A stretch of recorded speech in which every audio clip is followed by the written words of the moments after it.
Welcome to Manny's TV Talk, where we will talk about all of our favorite reality TV shows and news surrounding them. Grab a snack, a drink, and get comfortable because this starts now. Kind of speechless, honestly.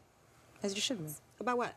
About the fact that you guys talked about my marriage in such a f***ing disgusting way. Yo, what's up, everybody? Welcome back. Today we're talking about The Real Housewives of New York, Season 14, Reunion, Part 1. Let's get started. So we begin with the girls arriving at the studio. It's right there in New York. And it's very interesting because look at this message that Ubah sent to the group chat the night before the reunion. She basically said, "Don't interrupt me when I'm addressing Karen." That's hilarious.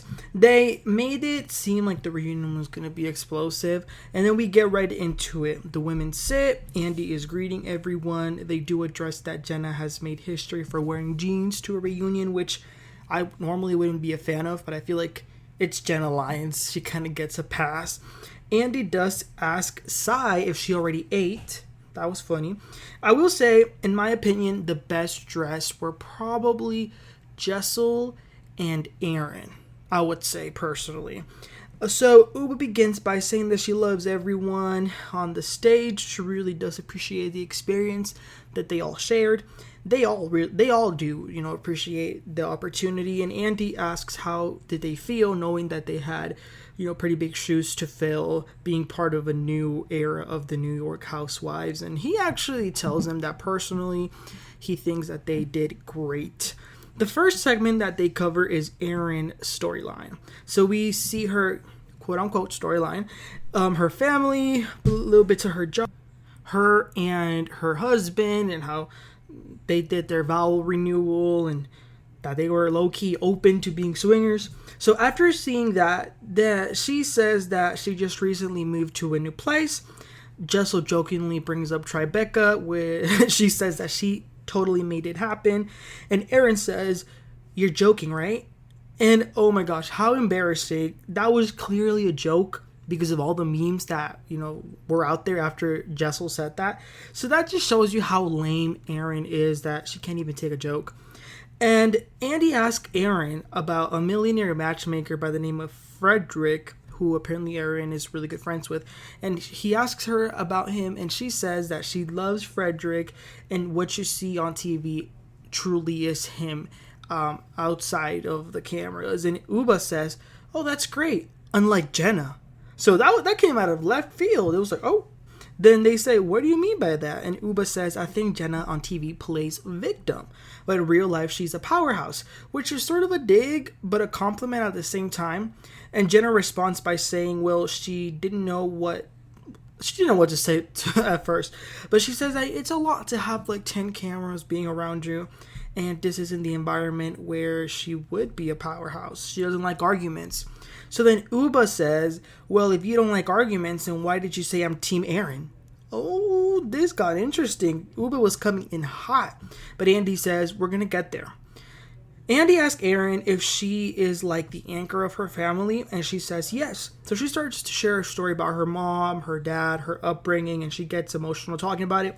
And hearing it did sort of kind of to help me understand why she is the way she is, but not really. Then they ask her if her and Abe would actually be open to be swingers. Of course, now she's saying no. But when they talked about it, they seemed pretty serious, don't y'all think? They also addressed the sponsors that were at her vow renewal party. She says that so many brands reached out to her, so she accepted. She said that she would definitely do it differently because she didn't like that she was being judged. And all of the group says that it really wasn't that big of a deal. They just thought it was a little bit weird that it was on the invitation. They also ask Erin, why doesn't she have food at her parties? She says that her parties have been cocktail parties, and I don't agree. You need to have a good meal in a party, okay? No, none of this finger food, sausages no, okay? I need a plate with my portions, yes, okay? But this reunion was pretty interesting because a lot of stuff happened after filming. So, for example, Erin and Sai, her pet parrot, are not getting along anymore. that was interesting to hear, but it was sort of, the reason is kind of ridiculous. Erin says that she doesn't know what happened, and Sai says that she is a liar and doesn't own up to anything because Erin went on a podcast and said that Sai was complaining about the cheese that she had in her house, but Sai is saying she never said that. Oh my gosh, really? Cheese? That's what this has come down to? So they're going back and forth about that, about who said what, who didn't say it. And then Ubah says, instead of talking about cheese, I think we should talk about how you three didn't want Jenna on the show. And she was talking about Sai, Erin, and Brynn. They completely ignored it, but I wanted to hear more about that. I was like, what is Ubah on? Whatever she is, she needs to give me some because she was on fire. Okay, so then they move on to Jenna's season package, her career, her sexuality, her mom, her son, her skin condition, and how all that played out on the trip. So after seeing that back, Jenna explains how fashion really helped as a coping mechanism for her insecurities. Also, when they began filming the show, I didn't realize this. Her mom had just passed away about 2 months before. So I think that explains why she might have been a little bit closed off interacting with the women. And it broke my heart hearing her explain the story because she was short of breath, she was in tears, and it was such a sad situation because of the medical condition that her mom had. But she misses her mom, you know, she passed, and that's why when they did that healing thing, it was so personal to her. And for example, even meeting Jessel's mom and how warm she was to her meant so much. So she makes sure that her son has the mom she never had. And the thing that's like wow is that she doesn't blame her mom. Like, she loved, like, wow, what a heart. Andy, and everybody's in tears, and Andy also asks Brynn how will she feel when she has kids, and she's crying and says that she would be scared to know how to show them affection, but they tell her she will be fine. And I think, and this isn't shade, I'm not saying this as a dig or anything, but I think that Brynn really needs some help, like maybe some psychotherapy. She really needs to heal. You can tell just by looking at her. And then Ubah gets emotional because she also loved her mom, and we know that she also passed away. She shared that on the show, and she misses her every day. So she broke in tears and says that so many people contacted her and told her that seeing her on the show made them want to fix their relationships that have been fractured with their moms. It was so emotional. Sai also talks about the trauma that she has, which she clearly also needs help. And she actually admits that she is broken on the inside, and that maybe that's why she acts the way she does. And I think the disconnect that I have with someone like Sai is I'm like such an empathetic person when it comes to other people's experiences and feelings and emotions. But I think where it loses me is when you then use what happened to you and you're mean to other people. I feel like that's what my problem with Sai has been. But going back to Jenna, the group tells her that she needs to think more highly of herself. She needs to celebrate her wins more. Uba says that's exactly what I'm trying to say.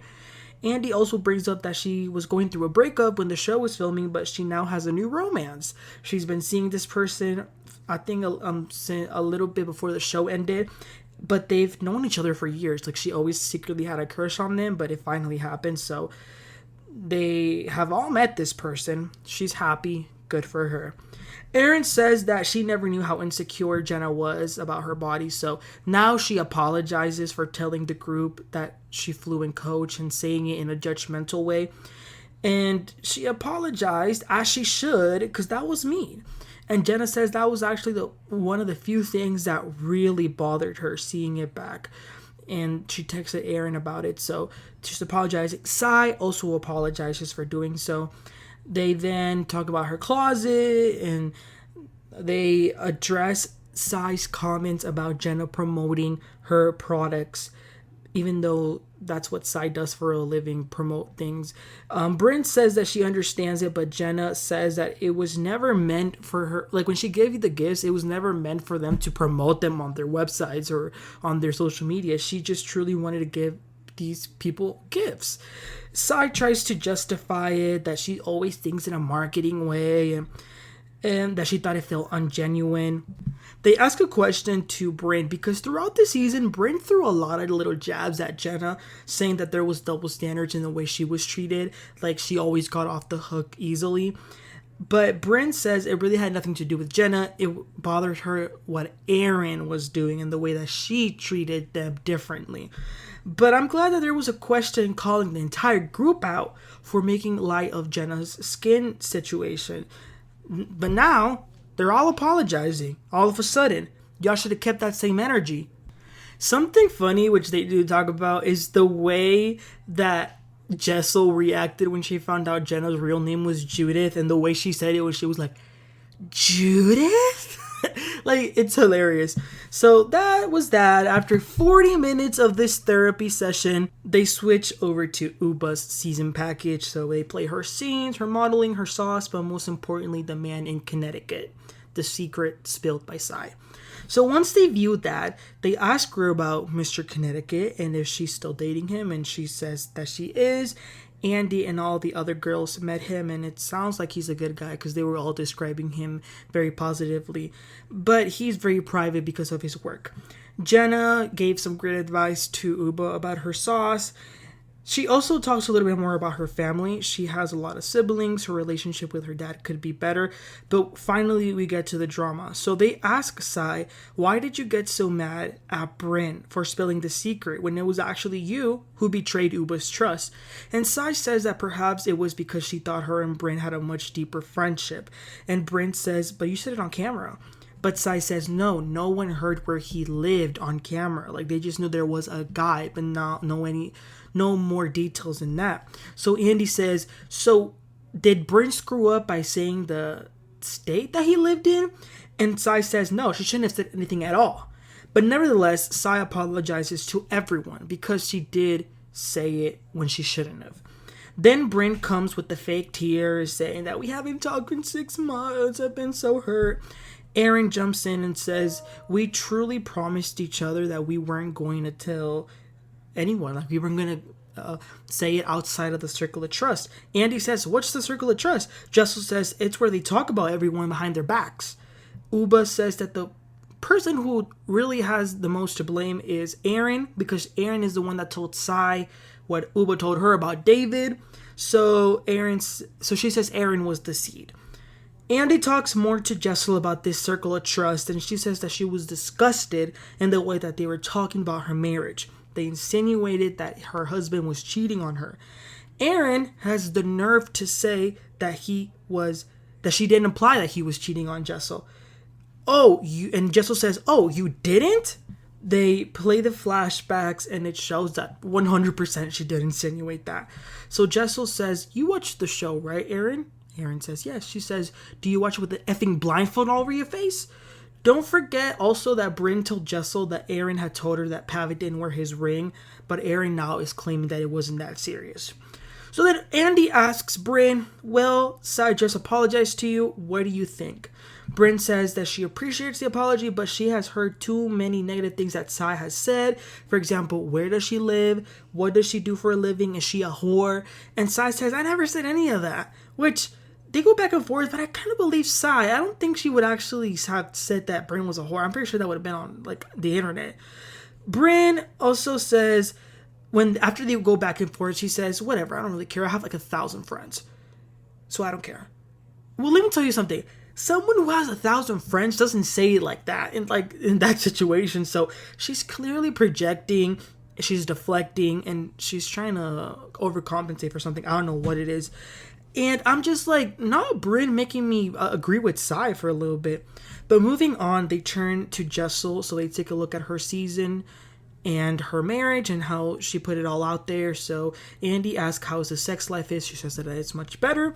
And you know what? She doesn't regret saying it. She doesn't regret anything of what she did on the show. She learned about herself and her marriage is great. They're better than ever. She still wants a 3rd child. Pavit doesn't, which I think is a little weird that a man would say no. I don't know. The kids started going to that expensive school. There's also a rumor that she moves to New York for the show and that she owns a home in Dallas, where I live, by the way. Shout out to Dallas, go Cowboys. But she says no. We lived in New York for a long time. We did buy a home in Dallas, but we moved back to New York. about a year and a half. But Andy's annoying dumbass kept asking and saying, well, it kind of seems like you did move here for the show. And I'm just like, shut up, fool. Like, be quiet. Just move on. Why are you dragging this?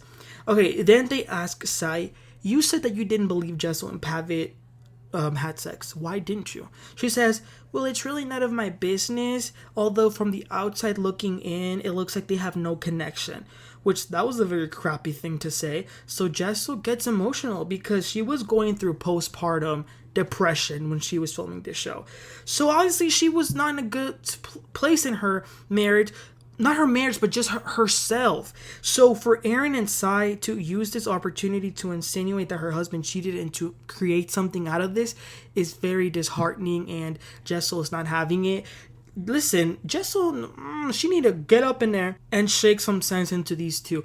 But I just don't like the way that now, especially Sai and Erin want to, like, after they've thrown not just a rock, all the rocks, now they want to, hide their hands, say that they're sorry. Like, no, own it. Own up to it. That was the reunion, you guys. I've never seen a reunion that's been so dramatic, emotional, but at the same time so boring. I don't know how to explain it. But did you guys watch, and what were your opinions about how the women were reacting? And then another question is, who do you think was the best dressed? Let me know in the comments. Please don't forget to like and subscribe, and I'll catch y'all next time. You have a great one. Bye.